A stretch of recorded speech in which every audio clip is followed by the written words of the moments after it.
Hi friends, most people think lowering blood pressure starts with removing salt. And you may have tried it, but you still have high blood pressure. What if the first step is actually about adding what you have been missing for years? Having good blood pressure is complex. It's a balance of electrolytes and fluid, which means your immune system, your kidneys, your blood vessels, your muscles, and insulin are all involved. My name is Dr. Liu, and I've been a double board certified physician for 25 plus years. Today, let's go over 20 ways to fix your blood pressure naturally. And it's not just about eating or removing bad foods. We're also going to go over what else you can do to optimize your blood pressure to power your immune system for your health and longevity. So keep in mind that blood pressure is super complex. Doing just one thing only has so much benefit. But the power comes in combining good foods, removing bad foods, and picking up habits that are synergistic for your health. And the number one thing to add are natural salts, not this kind of salts, salts in whole food. Too many people don't realize salt is more than just sodium. There's actually a more important salt that 99% of Americans don't eat enough of. I'm talking about a mineral that helps you regulate your heartbeat, helps your nerves fire, helps your muscles contract and relax, and helps you move nutrients into cells. And it also helps your kidneys remove extra waste and extra fluid. And you're not going to get it in some fancy pink, Celtic, or black salt. That mineral is potassium. Did you know that if you burned a green leaf down to ash, that ash would be concentrated with potassium salts, which is critical not just for a normal blood pressure, but for a healthy, functional body. Now, just to be clear, I'm not advocating anybody eat burned foods, but most people are lacking potassium because modern food, it often gives us the starch without the minerals, the salt without the potassium, and the calories without fiber, and the convenience without balance. So how can you get potassium in your diet? Well, it turns out one of the highest potassium-rich foods comes from Africa. It's called fufu. It's a starchy food that is packed with potassium. Now, I've actually tried it once. It's delicious. I think different regions make different types of fufu from cassava, yam, plantain, and other starchy roots. Now, the food is first boiled, pounded, and formed into a soft, stretchy dough, and then it is eaten with soups and stews. Now, many traditional diets around the world were built around potassium-rich plants, not ultra-processed starchy foods that are deficient in potassium, which we have in the Western world. So the next time you go shopping and you see starchy foods like plantain, yam, taro, pick one up and try it. Because you're not just eating carbs, you're eating potassium, fiber, water, and structure. That is very different from white bread, chips, crackers, and refined floury foods. Really, blood pressure depends on a delicate balance between sodium and potassium salts. Sodium tends to hold water in the body. Excessive water can drive inflammation and edema, which itself can drive more inflammation. And if you have ever had swollen joints from a twisted ankle or autoimmune conditions, you know what inflammation can feel like. Not comfortable, is it? Now imagine the inflammation happening in your arteries from that kind of pressure in your arteries. Now, potassium helps your body handle sodium better to remove that pressure. Potassium tells the kidney, hey, let go some of the sodium. And when sodium leaves, water follows. Less extra fluid means less pressure pushing against the arterial wall. Now, potassium also helps your blood vessels relax. But before we go any further, there's a very important warning I have to give people. If you have kidney disease, if you're on dialysis, if you've been told that your potassium is too high, or if you take medications like ACE inhibitors, ARBs, spironolactone, or other diuretics, do not suddenly increase your potassium or take potassium supplements without talking to your doctor. Potassium is powerful. It helps you regulate your heartbeat. Too much potassium can disturb your heartbeat. Too little can disturb your heartbeat too. So for most people, the goal is potassium-rich foods, not potassium pills, unless your clinician tells you otherwise. But here is the most important part that people never hear. Potassium is not some trendy supplement. It is the mineral signature of plants. In fact, the word potassium I had mentioned comes from potash, the mineral-rich ash left after burning plants. So that means when you eat real whole plants, like beans, greens, potatoes, squash, taro, plantains, bamboo shoots, you're not just eating carbs or fiber. You are actually absorbing and restoring your mineral balance because it's full of potassium. Modern food does the opposite. It strips away the fiber, water, potassium, and then they add the sodium back for taste, for crunch, for preservation, for addiction, not for your health. So many people today are eating salty food without that mineral balance. Sodium without potassium leaves your body with higher blood pressure.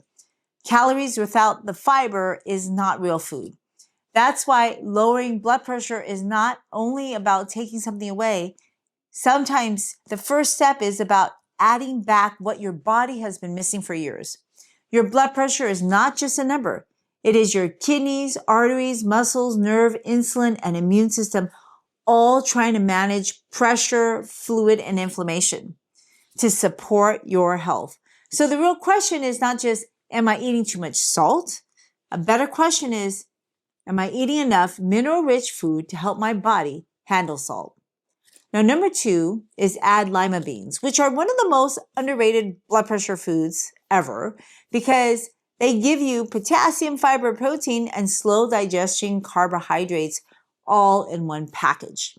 1 cup of cooked lima beans can provide close to 1,000 milligrams of potassium, which is a major contribution towards your daily needs. Lima beans also give you fiber. And fiber matters because blood pressure is not separate from insulin resistance, weight gain, cholesterol, gut health, and inflammation. Lima beans are originally from the Americas, and today they are used in many cuisines. You can cook them in soups, mash them with garlic and herbs, add them to stews, or make them creamy without adding cream. Now, the key is to soak dried beans overnight, rinse them, boil them fully, and cook them until they're tender. Don't eat raw or undercooked lima beans because they contain natural cyanogenic compounds that can be reduced by proper cooking. Now, if you have advanced kidney disease or you were told to restrict your potassium, then you need to ask your doctor and maybe get a binder in order to eat lima beans as a food. By the way, if you find values in my videos, could you please check if you're subscribed? When you like, comment, and subscribe, it actually helps my videos reach other people. And if you are subscribed, thank you very much for joining me to change the world. Now, number 3 are to add beet greens. Now, most people buy beets and they throw away the greens, but the greens are actually full of minerals. Beet greens contain potassium, magnesium, nitrates, and plant compounds that support your blood vessel relaxation. Now, you can cook them like spinach or Swiss chard. Of course, wash them really well. Chop them, saute them with garlic or some vegetable broth, or steam them and squeeze some lemon on top. They taste more earthy, slightly sweet, slightly bitter, which pairs wonderfully with beans or potatoes. But here's one caution. Beet greens are high in oxalates. So if you have a history of calcium oxalate kidney stones or advanced kidney disease, or you were told to follow a low oxalate diet, then you should probably not be eating beet greens every day. You may do better with lower oxalate greens like kale, bok choy, or cabbage. Now, number 4 are boiled potatoes. Potatoes have been unfairly blamed for weight gain, but the problem usually isn't the potato. The problem is what is eaten with the potato. So if you're going to add oil, butter, cheese, sour cream, bacon, fries, chips, that's not the right way to eat potatoes.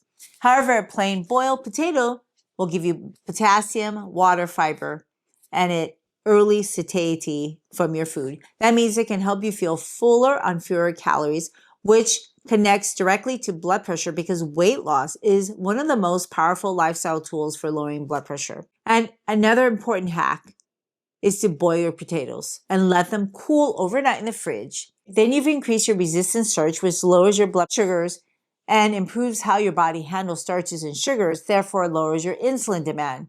It can also support your bacteria in your gut. You can eat them with bean salsa. How about some greens and vinegar mustard? Maybe in a stew. Now, if you have diabetes, you may still be able to eat potatoes, but eat them after you eat lower caloric, high fiber foods that are also low in fat.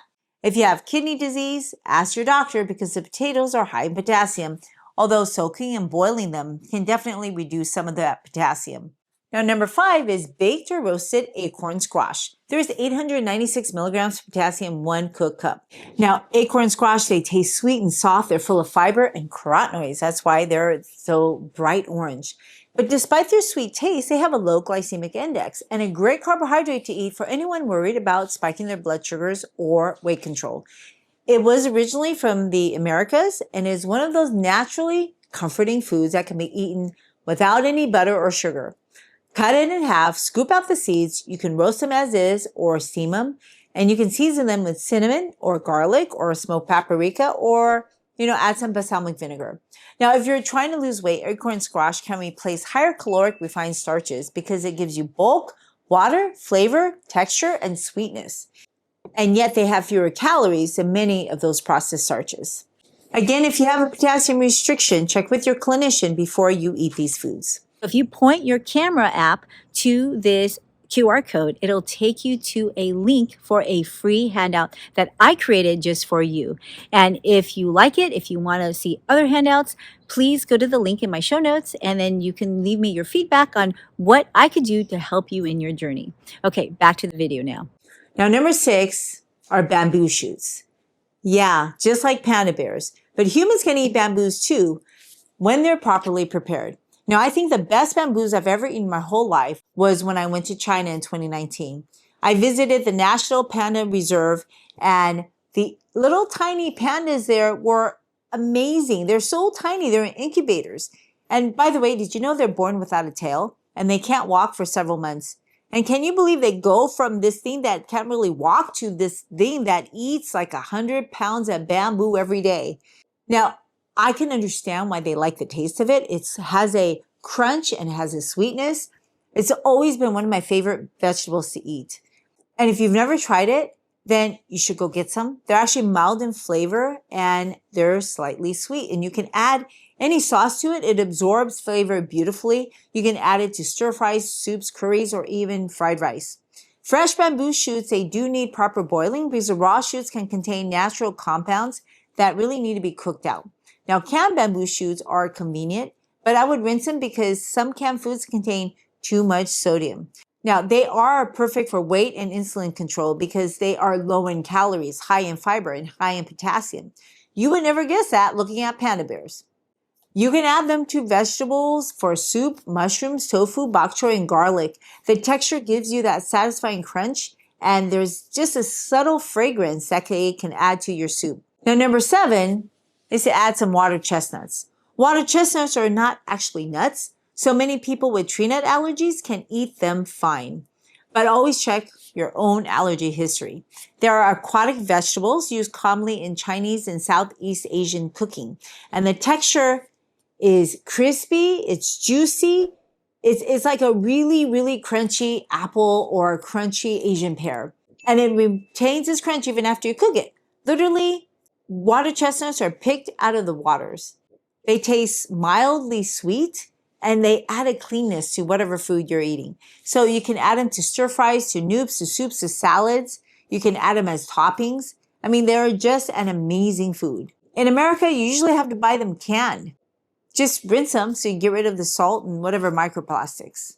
Now, number 8 is carrot juice, which is so much better than your average sugary drink or energy drink or sweet tea. Carrot juice gives potassium and carotenoids, and 1 cup can contain 689 milligrams of potassium. It's commonly found in supermarkets. If you're going to go buy a sweet drink, that would be much better than a sweetened tea or soda. But juice is not the same as a whole carrot.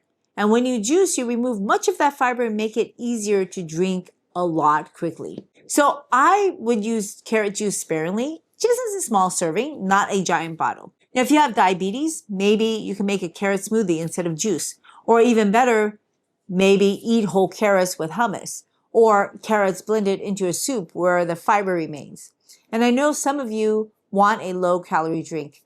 And I'll get to a perfect one for reducing blood pressure later. Now, number 9 are plantains. Plantains are a traditional staple in African, Caribbean, and Central American and South American countries. They can be eaten green or starchy and sweeter. They're rich in potassium, especially compared to many refined grains, and they are satisfying. But the preparation matters. A boiled or baked plantain is very different from a fried plantain. Now, if you're trying to lower your blood pressure and your weight, while baking, boiling, air roasting is better with the plantains instead of frying them in oil. Just pair them with some black beans, or green cabbage, tomatoes, stews. There's a lot of different ways to eat them. Now, number 10 is to add taro root. Taro has deep roots in the Pacific Island, Asian, and African and Caribbean heritages. In Hawaii, taro is used to make poi, a traditional food made from cooking and pounding taro root. And Hawaii has the longest life expectancy with diverse food traditions, strong cultural ties, and historically, they've been active for years. Now, taro is a potassium-rich root with creamy texture. It must be cooked because raw taro contains an irritating substance called calcium oxalate. And calcium oxalate crystals can precipitate in your kidneys. So cook it thoroughly by boiling, steaming, or baking. And if you're prone to kidney stones or on a low oxalate or low potassium diet, please ask your clinician before you change anything in your diet. Now, number 11, add some aerobic exercise. Food changes the chemistry, but movement changes the pressure in the system. So when you walk, you cycle, you swim, you dance, or you're doing steady movements, your arteries learn to relax. Exercise increases nitric oxide and improves insulin sensitivity. It helps your kidneys regulate fluid, reduces stress hormones, and improves sleep, and it straightens your heart so it can pump more efficiently. Life is not a marathon, folks, right? It's a slow and steady race. So start with a 10-minute walk after meals. That one habit helps blood sugar, insulin, digestion, and blood pressure. If you can build towards 150 minutes a week or of modern aerobic exercise, that is amazing. And when you eat more beans, potatoes, greens, squash, and whole grains, you often feel fuller with fewer calories, which helps in weight loss, and weight loss itself can lower blood pressure. Now, number 12, add whole grains, about 3 portions a day. Whole grains are not the same as refined flour. Oats, barley, brown rice, quinoa, farro, millet, intact wheat berries, and buckwheat contain fiber, magnesium, potassium, and plant compounds. Oats and barley are especially helpful because they contain beta-glucan fibers, which can support cholesterol, metabolic health. A portion could be half a cooked cup of grains and 1 slice of truly whole grain bread. The goal is not to pile on grains on top of already a high-calorie starchy diet. The goal is to replace your refined starches and your salty processed foods with intact grains that come from fiber and minerals. Now, number 13, lose even a small amount of weight if you are carrying extra weight. Now, I didn't say this to shame anyone. I say it because blood pressure is mechanical and hormonally dependent. Extra body fat, especially around the waist, increases insulin resistance, inflammation, sympathetic nervous system activation, and kidney sodium retention. So even losing around 10 pounds can make a meaningful difference for many, many people. And blood pressure may drop roughly about 1 point for every kilogram or 2.2 pounds that you lose. You do not have to lose all the weight before your blood pressure improves. Your blood pressure will respond as your habits change. Now, number 14 is to remove deli meats. This is one of the biggest blood pressure traps because people think turkey slices, ham slices, salami, sausage, bacon, and hot dogs are protein, but they may also be sodium delivery systems. Deli meats can contain large amounts of sodium, preservatives, fat, depending on the product. If your blood pressure is high, it's not just your salt shakers. Look at sandwiches, frozen meals, soup, sauces, restaurant food, and packaged meats. Replace your deli meats with beans and lentils and hummus and tofu and tempeh. And if you can tolerate it, eat more roasted vegetables, avocados in small amounts, or homemade low-sodium bean patties. Now, number 15, lower insulin by reducing saturated fat. Now, many people think insulin is only about sugar, but saturated fat can worsen insulin resistance in your muscle and liver. And when insulin is high, the kidneys tend to hold on to more sodium and the nervous system can become more activated.